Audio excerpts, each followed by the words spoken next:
বিসমিল্লাহির রহমানির রহিম। সুপ্রিয় দর্শক শ্রোতা, আসসালামু আলাইকুম। আপনারা সবাই কেমন আছেন? আশা করি ভালো আছেন। আমিও ভালো আছি আপনাদের দোয়ায়। বরাবরের মতো আবারও নতুন একটা ভিডিও নিয়ে হাজির হলাম আপনাদের মাঝে। এটি একটি টিনের ঘর, উপরে টিন শেড, চতুর্থ সাইডে ওয়াল। আপনারা দেখতে পাচ্ছেন খুব সুন্দর ও নিখুঁতভাবে কাজটি করে দেওয়া হয়েছে।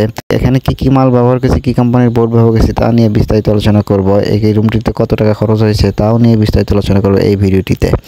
এখানে যে কোম্পানির মাল ব্যবহার করছি তা হলে আরকো কোম্পানি অ্যালুমিনিয়াম ব্যবহার করছি, আর এখানে আরএফএল কোম্পানির 7mm বোর্ডটি আমরা এখানে ব্যবহার করছি। এই রুমটি করতে কত টাকা খরচ হয়েছে তাও বিস্তারিত আলোচনা করব। এখানে টানা হিসেবে ব্যবহার করা হয়েছে তামার তার, কারণ তামার তার কখনো জং পড়ে না। আর আপনারা চাইলে আমাদের দিয়ে কাজ করে নিতে পারেন, আমরা সব জায়গায় গিয়ে কাজ করে থাকি। আমাদের ঠিকানা হলো বগুড়াতে, কিন্তু কাজের পরিমাণ একটু বেশি হতে হবে।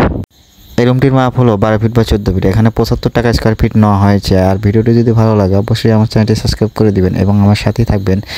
ধন্যবাদ সবাইকে। এখানে মোট টাকা খরচ হয়েছে মাত্র 12,500 টাকা।